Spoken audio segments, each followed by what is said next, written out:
Question number 6, Paul Goldsmith.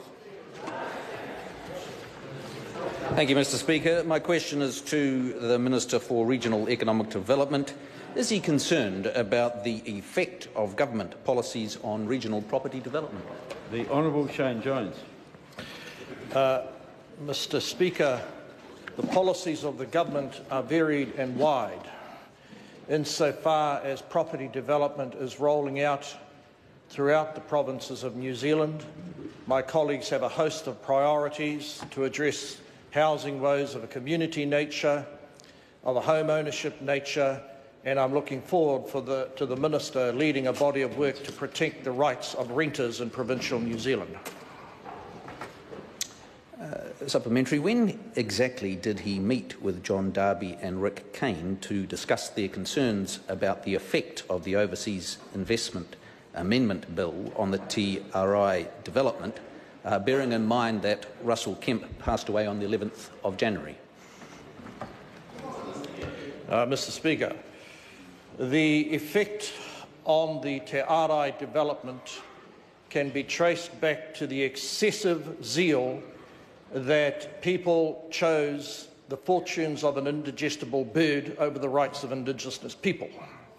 I was well aware of that bird called a tara, which means a fairy tale. Consequently, I've always been sympathetic to the woes that Te Uri o Hau have suffered, and it has reminded me that we definitely put the boundary in the wrong place for the super city. They would have had greater prospects had my own regional council considered that issue. I cannot remember the exact date, but it would have been very close, sir, after the tangihanga for said chief. Supplementary. Did he discuss the concerns raised by those gentlemen with David Parker soon thereafter? Speaker. Mr Speaker, I've actually done more than that. I have been very loud on the marae in my own area, in my community, after I was approached by someone who I felt I should have no fear of favour following his advice encouraging me to meet with these developers, your old boss. Upon doing that, sir, I proceeded to alert my caucus, my colleagues, to a potential new source of treaty grievance as we exercised Article 1 powers of sovereignty in order to protect our sovereign interests before the Trans-Pacific deal was passed. We may inadvertently create a new raft of grievances for settlement tribes. Sir, I have said it then, I said it during our discussions, but I am faithful to the solidarity of the Cabinet's position.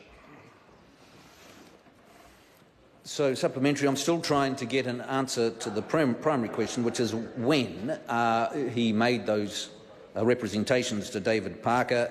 If the the death was 11th of January, are we talking about early February, or when exactly does he think he raised those concerns with David Parker? Sir, not only with my colleague Mr Parker, with my colleagues, I have repeatedly warned about the danger of the way in which Article 1 powers of the treaty could inadvertently crib the ability of economic development to take place, and I've done a great job in preserving that opportunity in terms of the more liberal approach to the forestry resources. Point of order, Mr Speaker. A point of order, the Honourable. There was a simple word that he hasn't responded to, which was when. Yeah, but part of the problem was that the member referred to a primary question which didn't exist. I mean, I should probably have ruled the whole question out. The primary question doesn't say when, does it? As the member asserted. The primary word in the question, which I just asked him, said when, and there wasn't a reply to that. He said the primary question. That was what the whole premise I said of the question. The primary word in the question, not the primary question. If the member wants to have another supplementary question to get it right, he may. Point of order. Point of order, Mr Speaker. This is a very important point. The House this afternoon has heard from a question from Mr Parker to from the Honourable David Parker to the Honourable Shane Jones that apparently there was no discussion of this matter between the ministers prior to a date that's been stated in the House today. We've now learnt that the Honourable Shane Jones was made aware of this soon after a tangi in early January. The simple question was, when did he... No, the member can resume his seat. I've asked the member, I've given him another supplementary to try to get it right. That's good. When did the minister raise the issues with the Honourable David Parker that were raised at the meeting with John Darby and Rick Kane? Mr. Speaker, the issues that have been raised by me, I cannot recollect the exact date, pertain to the movement towards us exercising our sovereign power to secure our rights in the face of the Trans-Pacific deal and, unfortunately, creating potential grievances under Article 2 of the treaty. I have done this on numerous occasions. I cannot recollect any specific day. Supplementary. Supplementary question, Paul Ross. Does he agree with their contention, that's the contention of John Darby and colleagues, that the bill as proposed would threaten regional property development projects, including their own? Mr. Speaker, the Overseas Investment Bill, as it stands at the moment, is about to go into committee stages, so let's wait and see what's the final shape and form. But insofar, sir, do the policies impact negatively on the prospects of regional development? No, the Te Arai project fell as a consequence of an indigestible bird, in my view. Supplementary. Does he concede that falling commercial construction intentions, which dropped sharply in today's ANZ Own Activity Index from +5 to -11%, the lowest rate since 2011, is a sign that the effect of government policies on property development has been disastrous?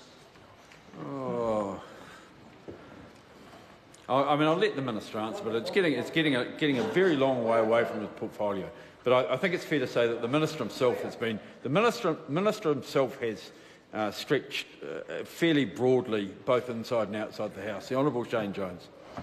Mr. Speaker, property development prospects are growing prodigiously as a consequence of major allocations of capital and an improvement in infrastructure, and that is why my name is being issued with great glee across every province in New Zealand. Question number 10, Derek Ball. Question number 10. Sorry, I've gone too far. Right. It just felt like a long time. Question number 7, Kerry McAnulty. Thank you, Mr. Speaker.